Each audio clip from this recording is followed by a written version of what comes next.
Cast is now starting. All attendees are in listen-only mode. Good morning, everyone. Thank you for joining us today. We're excited to have you with us for our peer analysis and balance sheet strategies update. My name is Andrew Paolillo, and with me, as always, is Sean Carraher. And we have a pretty full agenda here. So what we're going to do is take you through what's happening in the markets and the economy. We'll take a look at some peer analytics and some things that we thought to be interesting from the 9:30 call reports. And then lastly, we'll wrap things up going through a couple balance sheet strategy ideas for both sides of the balance sheet. So, given the environment, there certainly is no shortage of things to talk about and discuss in these three areas.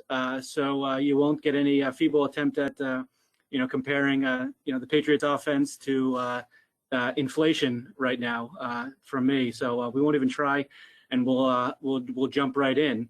So when we talk about the markets and the economy, it really in this environment starts and ends with the Fed. So we'll kick things off with a poll question, and we'll ask, how much more do you think the Fed will hike interest rates? And as a reminder, we're currently at a 3.75 to 4% range, going off of the last meeting in November. And when we think about how much more rates may rise, the way that I think about it is it comes into three different buckets. Is what increments do you think the Fed will hike rates? The last four times they've moved in 75 basis point increments. The second part is how many more meetings will they continue to hike rates? There's about 2 meetings every 3 months, more or less, is how that schedule is set up. And the last wrinkle to this question is, if they pause, does that necessarily mean that they won't pause and then continue to hike, or does a pause mean that we're now going to go back into a cutting cycle? So that is the interesting component here. So we'll give it another minute or two here to let some more of the poll answers come in. There's no wrong answers. I don't think we want to offer opinions because we don't want to sway people on their Exactly. Well, we've asked similar questions in past quarters, and there are some people who their crystal ball was pretty clear, and there's others, myself included, who did not get this 375 basis point hike so far move correctly. So the poll, I think we can wrap things up. We have all the respondents in.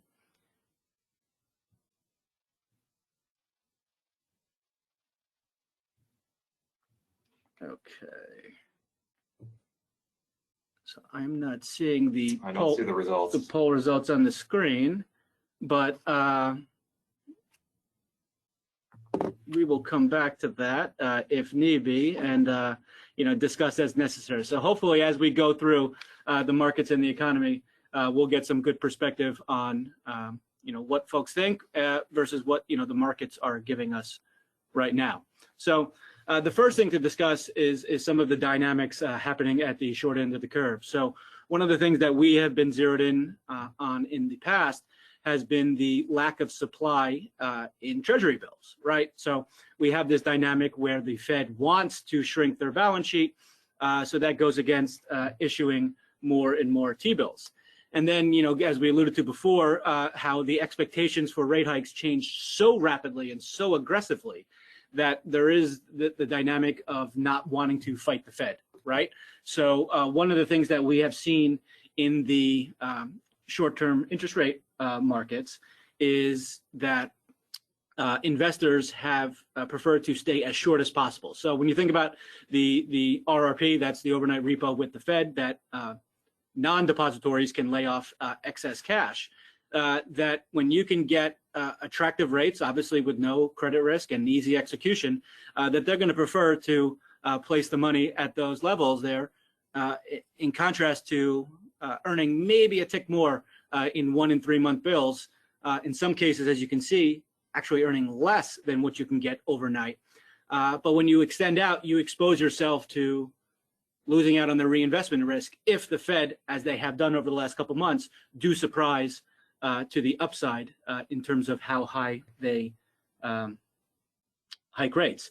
So going back to the poll answers for a second, using the secondary device here, we can see that nearly half of folks thought that we had 50 to 75 basis points more of hikes, and 38% who think we're going to get a little bit more than that, 100 to 125, with single digits on those wings in terms of more of an abrupt pause or all systems go heading to 5.5 to 6. So, a pretty normal distribution, all things considered. Yeah, that's a little bit lighter than I think what the market's expecting right now. I think the market's pricing at 5% for December, and then or 4.5 for December, and then 5% in February. So it's interesting to see that people think that we might actually be a little bit closer to the top than what the market is actually predicting. Right. Which is interesting. Andrew was talking about quantitative tightening and the Fed's balance sheet. No secret that the Fed's balance sheet has increased very significantly in recent years. Over $4 trillion that it went to in short order. On this graph, we're taking a look at what happened with reserves, and that's just cash held at the Fed by depositories.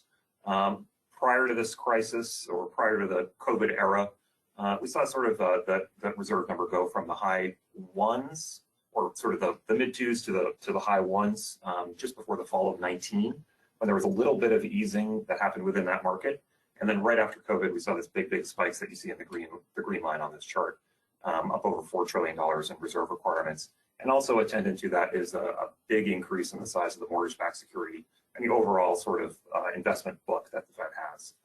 But what we've seen this year is a very significant decline in bank reserves without an attendant decrease in the size of the portfolio of the Federal Reserve. There's probably a couple of reasons for that. But I think one of the real big issues is that you're just not seeing very big prepays or big cash flows happening in the investment portfolio. And certainly our depositories are seeing that as they look at their own book. Right. And the Fed is no exception to that. CPRs are in the upper single digits right now. When you look at the coupons of what the mortgage-backed book is at the Fed and elsewhere, it's 1.5, 2.5.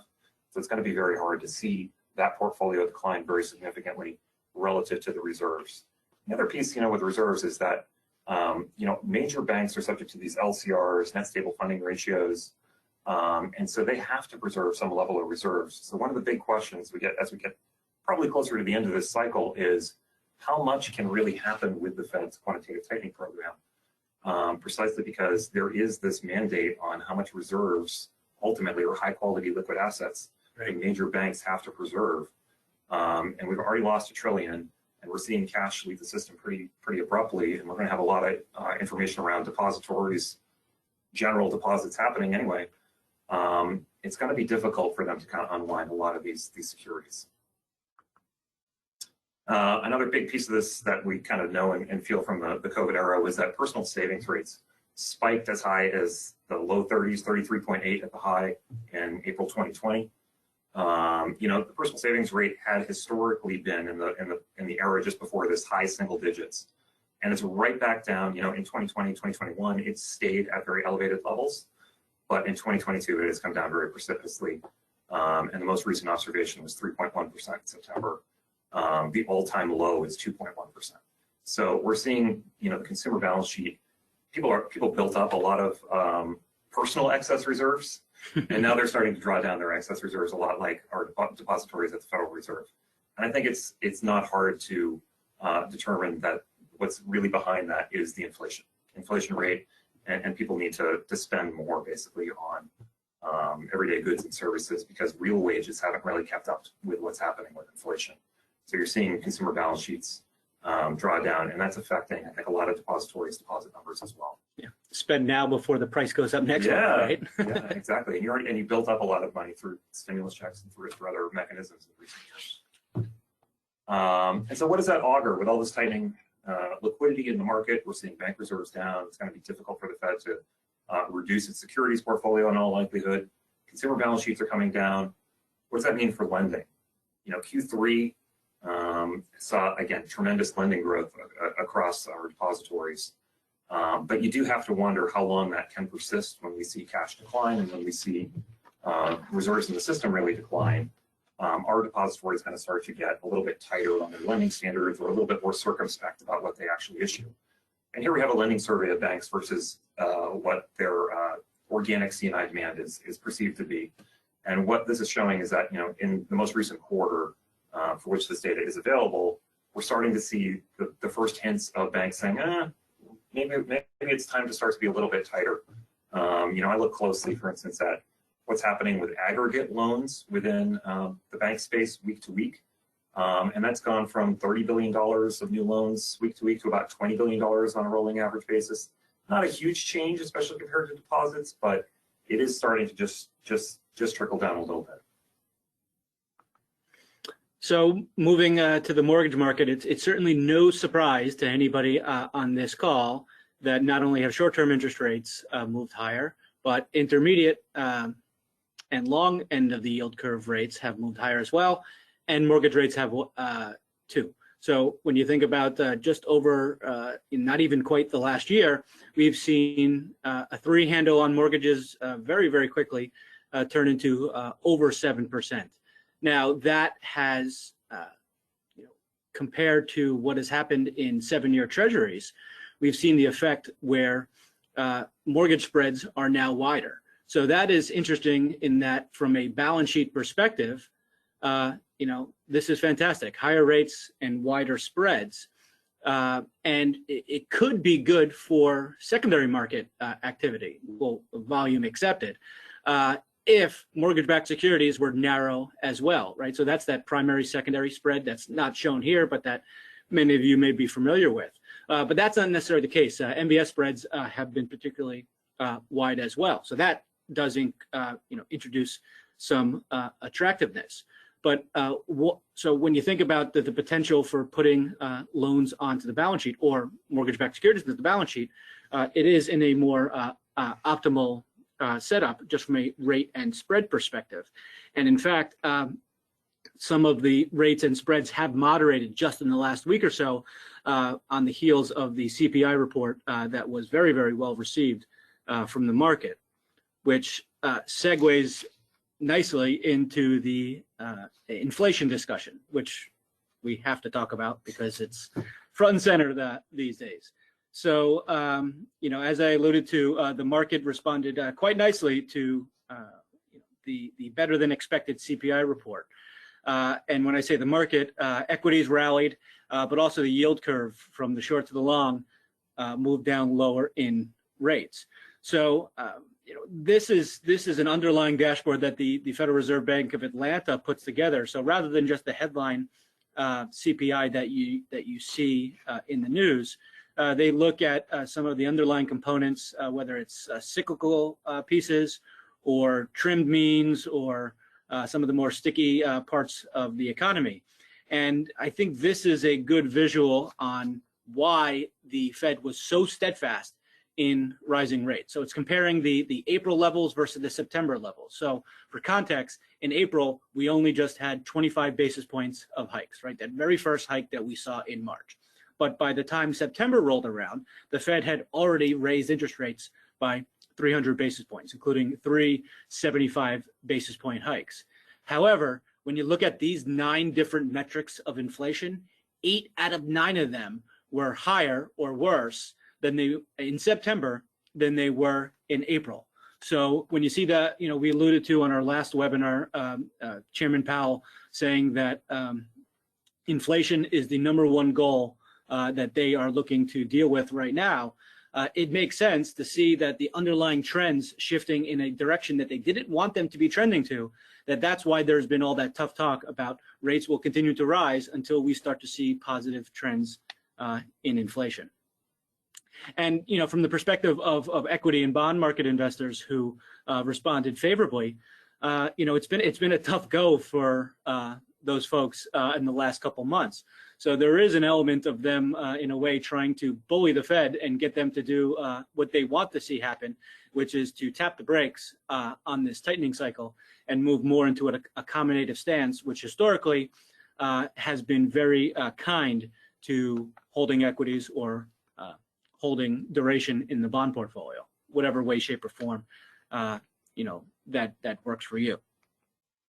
So let's move on from markets and the economy and get into the meat of the presentation here with some peer analytics. And as we will do, we will bounce around all sides of the balance sheet. And after 2.5 years, I think finally, thankfully, cash is back to normal levels, and we have exhausted every single possible creative way that we can look at a very boring part of the call report.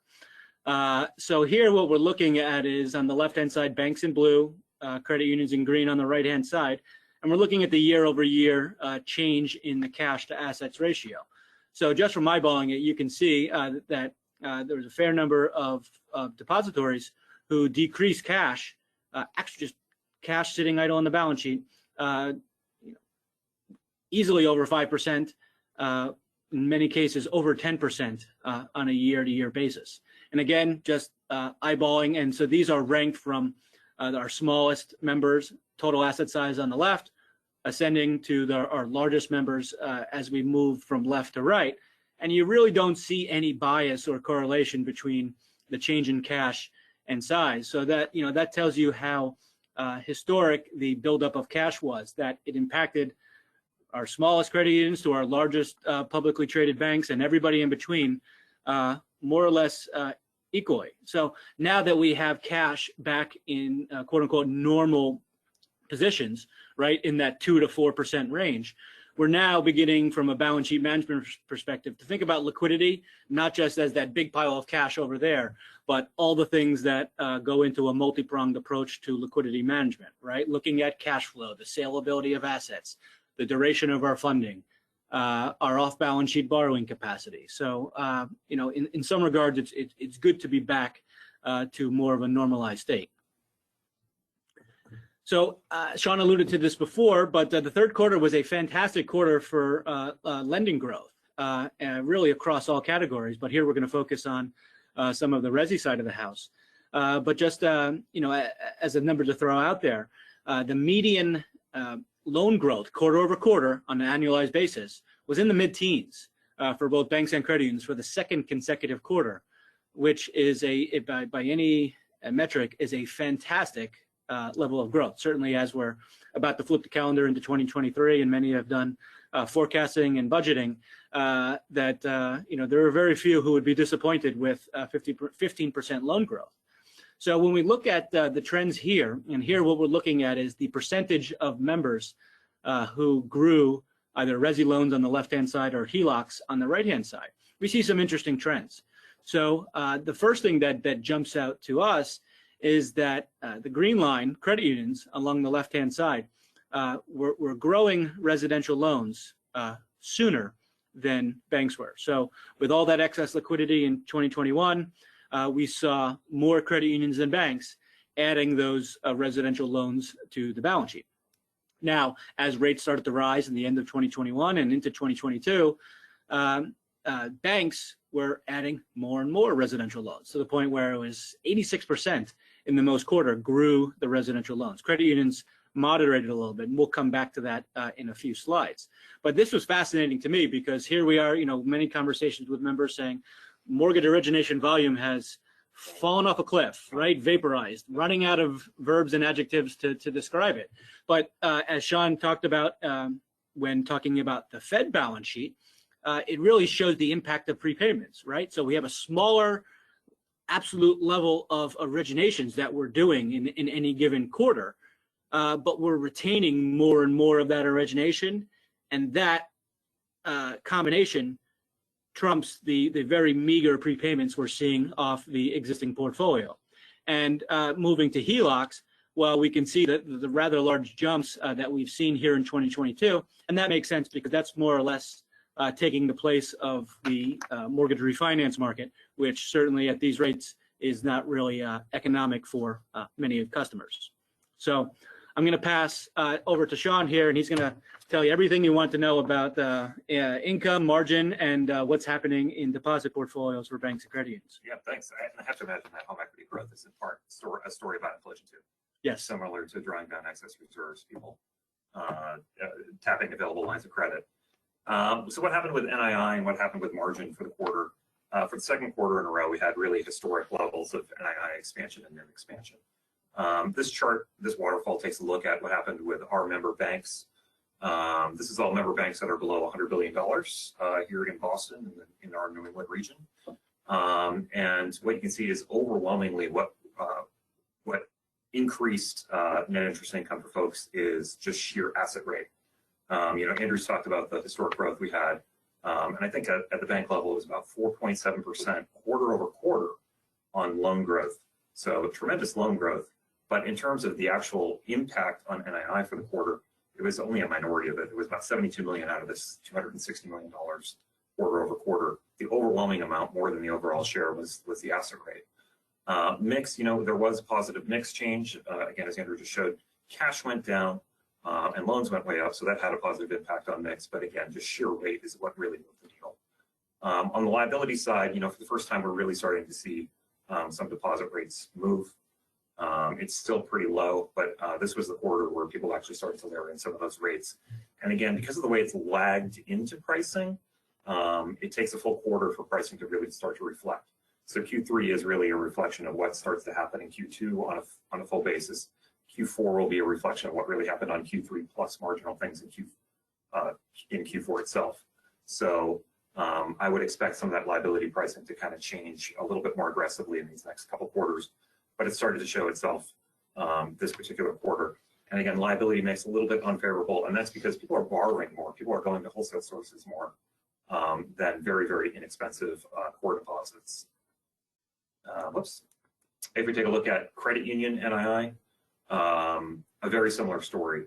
Banks expanded 9.5% on just quarter-over-quarter basis. That's not even an annualized number. Credit unions up over 10%. Quarter-over-quarter in NII. And again, it's a similar story of sheer asset rate changes really, really move the needle for folks, much more than organic growth. There was a very similar level of loan growth at credit unions. I think it was about 4.2 or 4.3% quarter-over-quarter versus banks a little bit lower, but still, again, it's an asset rate story, same overall mix improvement, lower cash, help the mix there, more borrowings, hurt the liability mix. And then there's been some liability repricing at credit unions as well, no surprise. NIM, taking a look, isolating it just to NIM, and holding up banks versus credit unions side by side.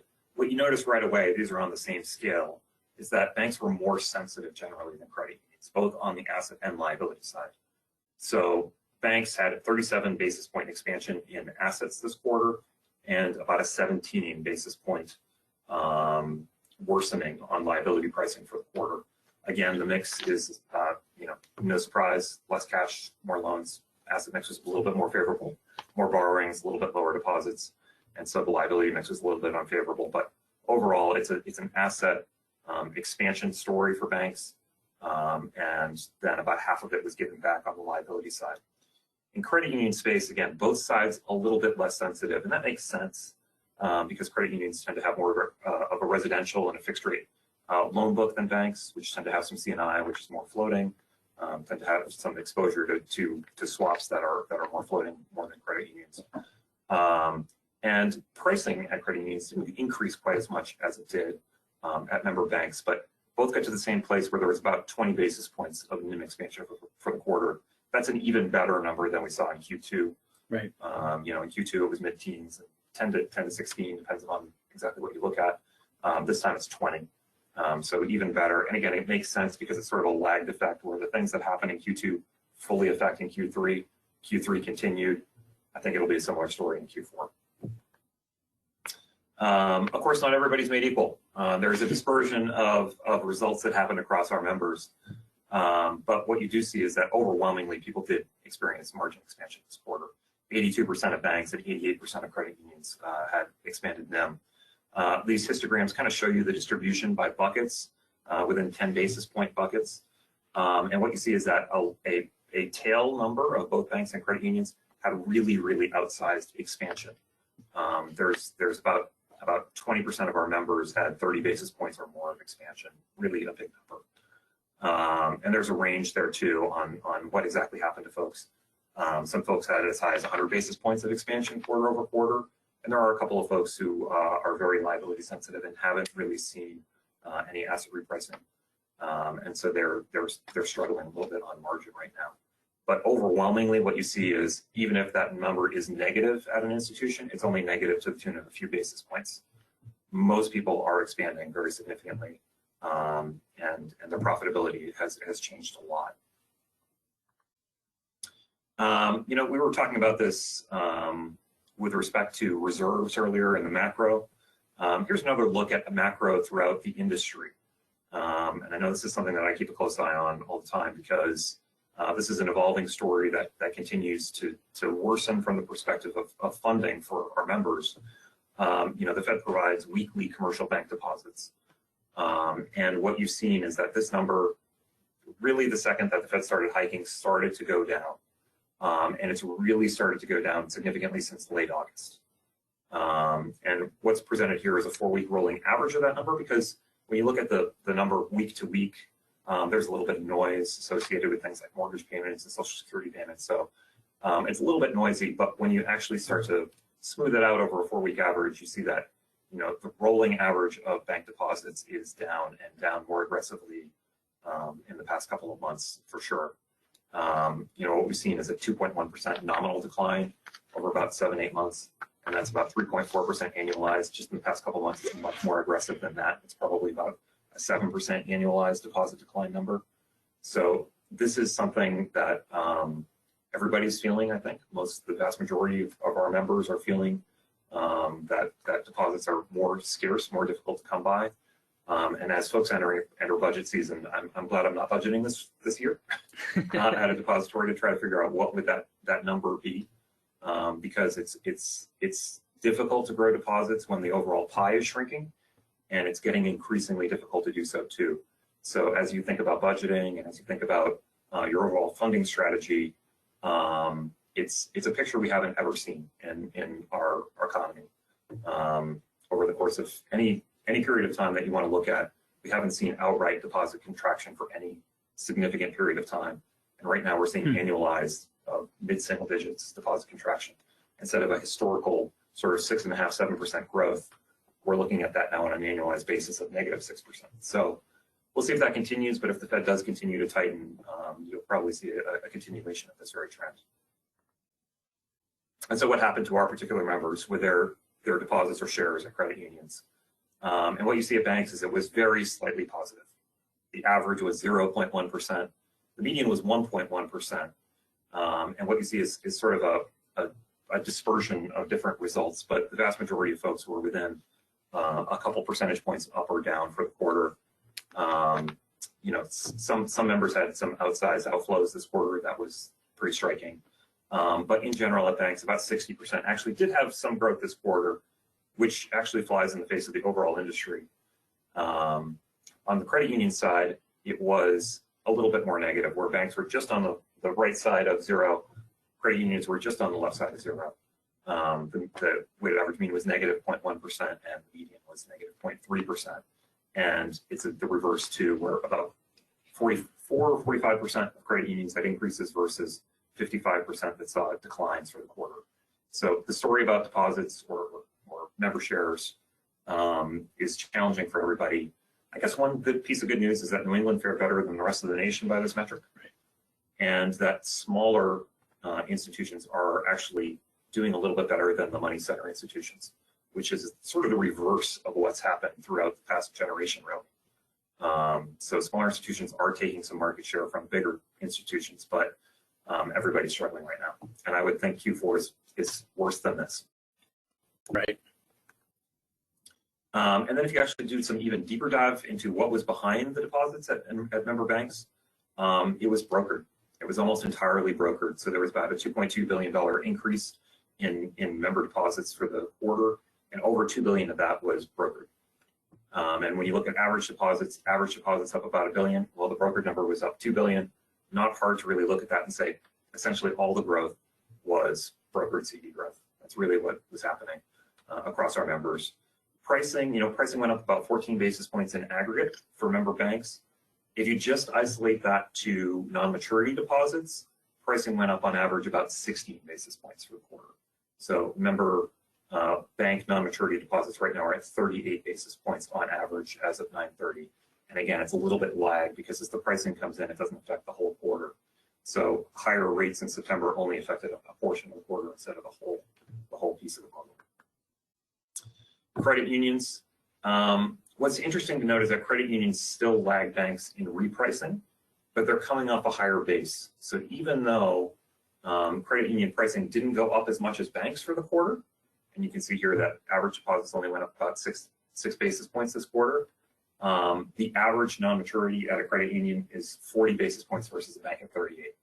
So they're basically, banks caught up is what's really effectively happened here compared to where credit unions had bottomed out at. But it's a similar story where there's just starting to be the cracks in the iceberg on pricing.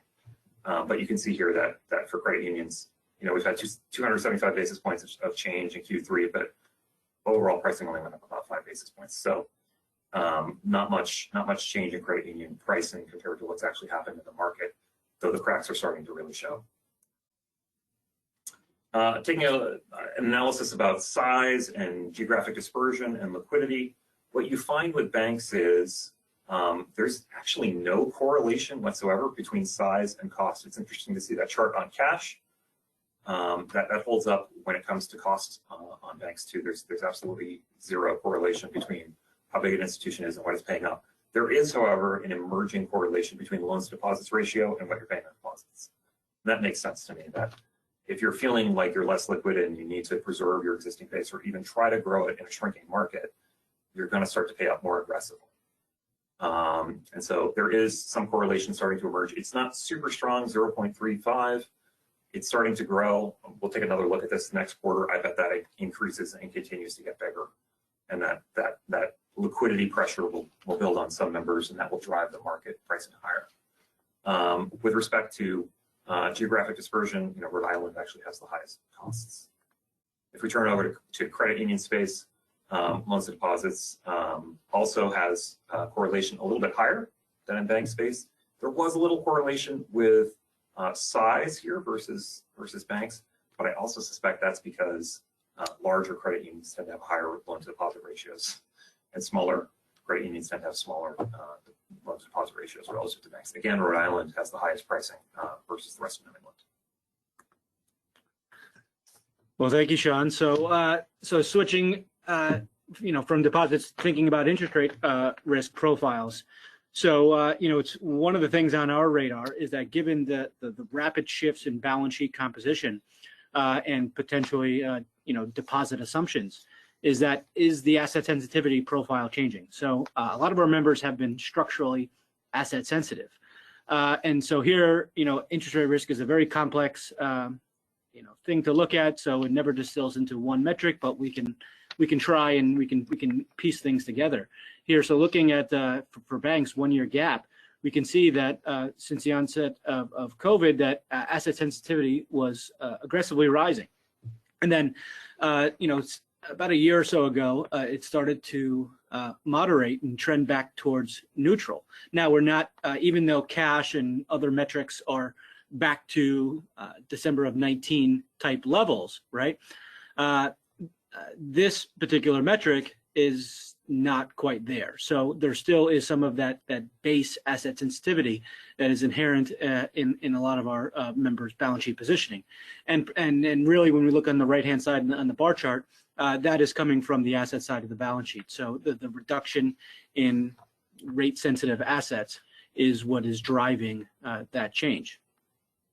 On the credit union side, different metrics on different call reports, so it's not quite apples to apples, but we can look at the net long-term assets, and we do see a little bit of a different of a pattern here.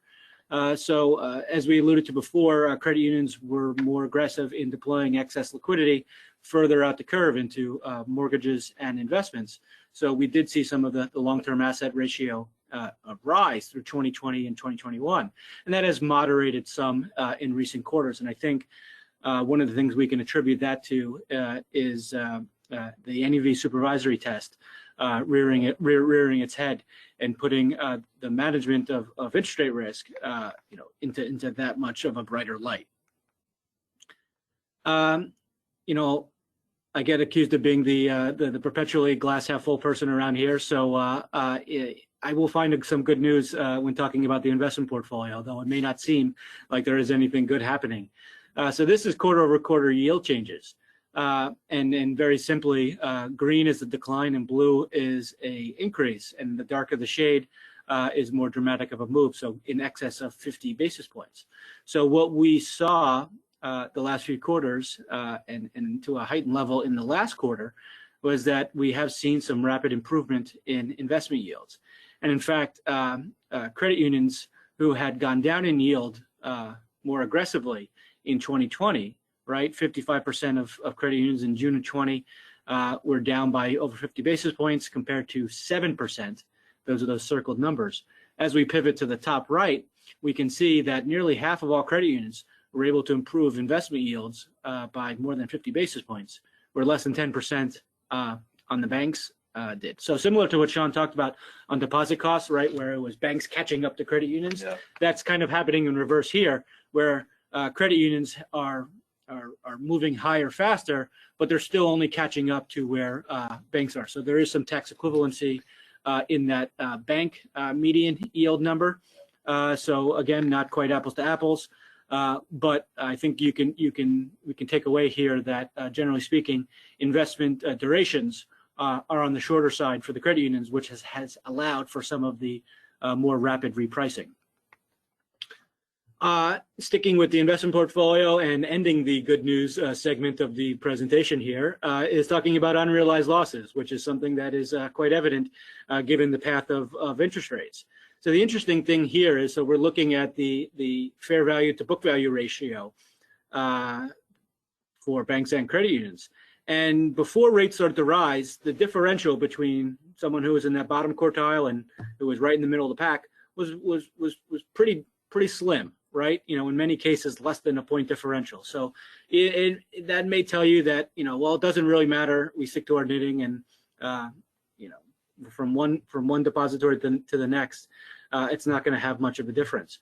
But as we've seen rates rise and volatility come into the picture, we do see some of that growing dispersion. Right, so nearly a 3-point differential in that fair value to book value ratio for banks.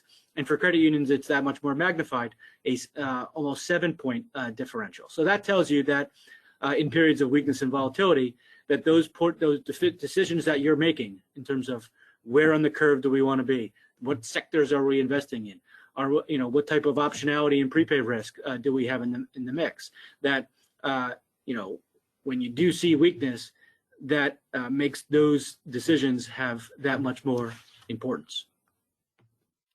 So we'll move on to the third section here, and how do we take some of the things that we're seeing in the markets and the economy and the shifting winds on the balance sheet, and how do we put them into practice on the balance sheet. So when we look at the asset side of the balance sheet, certainly again we have changing rates and we have changing spreads, and that we have liquidity tightening a little bit on our balance sheets, and capital providing limited opportunities. We have to be that much more focused on the asset decisions that we make. So, Sean, I'll throw it out to you. So, for that first, section here, autos and CRE, we'll get to CRE pricing in a little bit, but it's interesting. CRE and banks and autos and credit union, they're kind of in a similar position right now in terms of pricing and spreads and the credit sensitivity. So, what are your thoughts, given that we have seen strong growth in those two areas? How do you think about autos, in particular, especially as we're getting closer to, a potential turn in the credit cycle? Yeah, I mean, that's a great question. So, I mean, when you do think about this, trying to be more discriminating in what type of assets you select, autos and both CRE are probably not really being priced appropriately right now for the risks that are being assumed, and for the capital that's being consumed. Autos have the benefit of having something that, of having really fast cash flows than versus other asset classes. But both these asset classes, autos and CRE, if you look at the marginal pricing that folks are getting these days, it just isn't justified relative to alternatives like trade, old-fashioned investments. Nobody wants to talk about investments. That's the problem, because we had such a low market for so long. But When you look at where investment yields are relative to these, the spreads just aren't there to justify it. And we'll walk through an example in a second here. Mm-hmm. So shifting to residential mortgages, as we talked about before, high rates and wide spreads is music to the ears of CFOs and treasurers. So when you think about, maybe putting on residential mortgages onto the balance sheet, maybe to a greater percentage than you have in the past, how do you reconcile that, given the dynamics in the market and on the balance sheet? Yeah, I mean, the way that I would think about residential mortgage right now is it's a race between those spreads, negative convexity, and what your capital profile looks like. So when I would think about those asset allocation decisions, it's saying, what's your limiting capital ratio? That is to say, you might have tier one leverage if you on the bank side, if you're limited by tier one leverage, or you're limited by total capital. Probably if you're limited by total capital, residential lending looks really good right about now, so long as your institution can handle that risk of when rates come down, the asset will probably reprice lower, because it will complement the rest of your capital base. So that asset would look really good, especially good compared to CRE or auto right now, because it has the lower capital requirement and it's going to provide you with some level of cash flow. Again, the risk there is that if and when really rates kind of turn the other direction, can you absorb that? And if you're more structurally liability sensitive, you might want to look at that. If you're structurally liability sensitive and you're limited by total, that's probably the asset class to be in right now. Mm-hmm. So in the much maligned bond portfolio, there's the irony of, conditions look great and you may not have the capacity to take advantage, and the opposite was true in 2020 and 2021. So what types of things, jump out to you that people should be thinking about there? Yeah, and to me, it's just sort of, it's trying to preserve positive convexity. That is to say, it's trying to figure out ways that if yields decline, your asset price will increase over time. And so that means things like CMBS, or that means MBS that has a lower level of negative convexity. When you're talking about those lower coupon MBS, you'd purchase that asset, and then if there are prepays, it would actually accrete. And you'd be getting paid a much wider yield on that. So the positively convex assets or the less negatively convex assets in the investment portfolio space probably are offering opportunities that we haven't seen in a very, very, very long time. I don't want to say ever, but almost forever. Almost forever. I like almost that. Forever. And if we take a look, building on that, if we take a look at the call report data, you can start to try to estimate where new volume is coming on. And so when we're talking about, where are new volume rates coming on, I mean, we talk to, Andrew and I and the RMs talk to various members in various forums throughout the quarter and all the time. So you anecdotally hear these stories about lending not quite keeping up with the rest of the market. But if I try to tease that out of the data, you really start to see that number and where things are pricing. Here's a good example just to provide folks with sort of a, back of the envelope kind of rule of thumb thinking about where rates kind of need to be with respect to capital requirements and liquidity requirements. If we have a residential mortgage at 675, it works out to sort of an economic ROE of just over 10%. The equivalent on a commercial loan is 8%, getting you to that same level. And that's assuming the commercial loan has a pretty toothy prepayment penalty in it in order to kind of justify doing it. And anecdotally, what we're seeing maybe on the next slide is that pricing isn't happening. In the second quarter, based on sort of the estimates that we put together, the average mortgage was going on at about 3.5, and the average CRE asset was going on at about 420. In the third quarter, the pricing was on top of each other. It might even be the case that mortgages ended up pricing overall higher than CRE in the third quarter. And that's really difficult to justify, both from a liquidity standpoint as liquidity is declining, and from that capital standpoint, especially if you're in any way limited by the total capital ratio, and especially if you're not getting the prepayment protection on the CRE. It's really difficult to justify that kind of level of pricing. We do not have a second poll question that is asking, are you getting 8% on your commercial loans? Yeah. Because I think we know what the answer to that question. Right. Or, as we said before, autos is probably 6 or 7% to make that equivalent rate. Yeah, and then when we think about that, we're talking about tightening liquidity, and we've talked about this before, is about pricing deposits and how to think about pricing deposits, especially with respect to borrowing. And what we would offer as a way to think about that is to assess the profitability of your deposit book. And we have a tool available that you can request from us. I'm happy to sit down and walk with people in thinking about that process, about how to assess non-maturity deposit profitability. But I think what you'd find, generally speaking, is that right now, non-maturity deposit profitability hasn't been this high in, again, a very, very, very long time. And so offering higher rates that could increase cannibalization is really a challenge. It really erodes the profitability of the rest of your book when the overall market is shrinking. And so if you think about, well, we're going to try to grow deposits, if you have a budget of, say, we're going to grow deposits like normal at 6% a year, I would offer that's going to be a much bigger challenge because the overall pie is shrinking right now. Right. It's not growing. And then when you think about the erosion that happens to the organic book over time, it's probably not worth it. Again, it's going to depend on institution by institution and the what's going on with those non-maturity deposits or with member shares for credit unions. But I think what you find is that, you know, even single-digit cannibalization in most products would not really justify, especially if you're using that to grow CRE or auto at that level that we're showing right here, that you're just not getting compensated for it. So you'd be eroding your deposit book in order to take on a less profitable asset. And so that's going to be, I know that folks have a lot of challenges about their internal numbers and growth objectives, but that's going to be a struggle in 2023. Yeah, and just this morning, we track member deposit rates, and we saw a short-term CD offering comfortably north of 4%. Yeah. So that rate creep is certainly, as we alluded to before, starting to come into the mix. So, given those tailwinds for lending and the headwinds for deposit gathering and potentially opportunities on the investment side, certainly that brings wholesale funding into the mix. So, when you think about how the curve has been perpetually behind what the Fed is doing in terms of raising rates, right? The Fed has raised more aggressively than has been forecast. And given the rapid shift between we're not in a borrowing position to, oops, we are aggressively in a borrowing position, the playbook for many depositories has been come in for advances on the very short end, assess how sticky this need is going to be, and then figure out what do we have to do from there. So the first issue causes problems for the second because that has put pressure on interest expense because funding very, very short has underperformed, extending out the curve.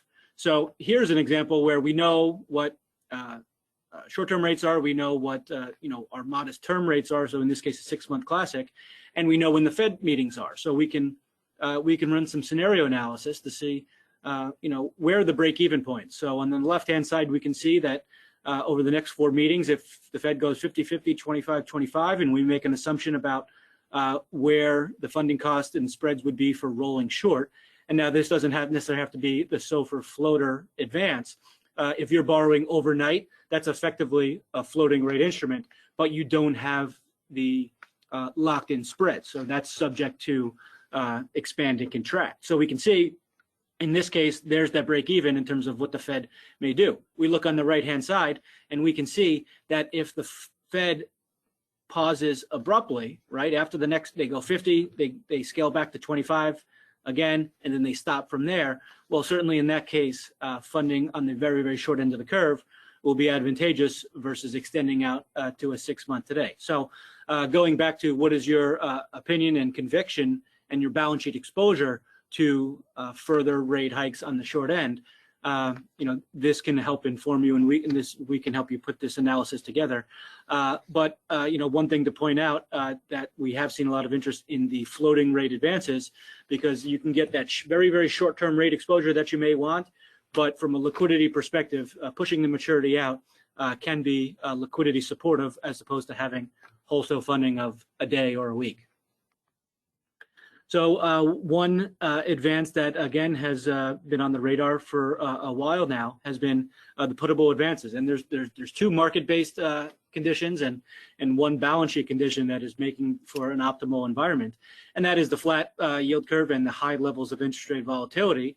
But also, as we talked about, that there is rising demand and need for wholesale funding. So when you think of this weird-looking chart here is just the combination of different HLB option structures depending on maturity and the lockout period. And you can see, because you're selling the option, that the rate can be comfortably inside of where classic advances. So in that highlighted example there, a 5-year maturity with a 1-year lockout at 385 is nearly 100 basis points below the 1-year classic advance.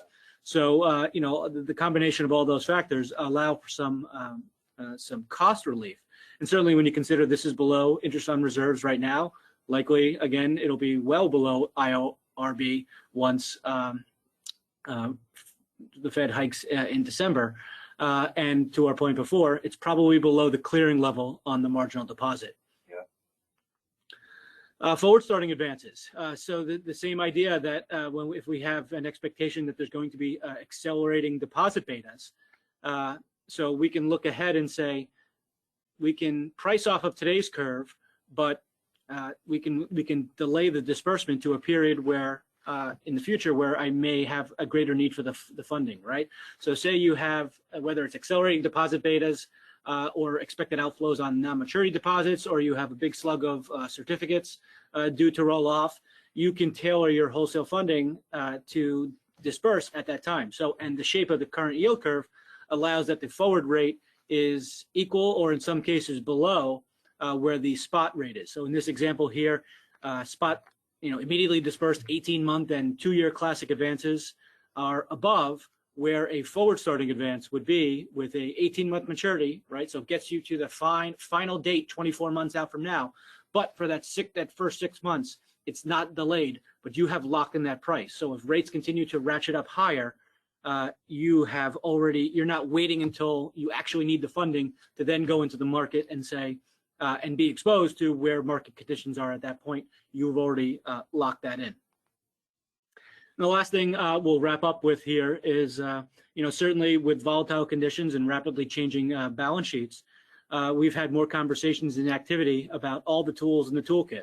And I think as balance sheet managers, one of our jobs is to always be kicking a tire on everything, right? Knowing all the tools available to us on both sides of the balance sheet. Doesn't necessarily mean that we're going to do any and everything, but we want to know what solutions are available to meet the unique challenges that we may have. So, you'll be seeing more from us on these checklists or cheat sheets, if you will, where we can distill it down to, what are the things and the conditions that are happening on your balance sheet on the left-hand side. And then when looking at the full menu of the advanced products, what are the things on the right-hand side that hopefully meet, the issues that you have. So, I mentioned it before, the idea of that if you're asset sensitive but you're liquidity light, then the floating rate advances are a way to, kill 2 birds with 1 stone in that regard.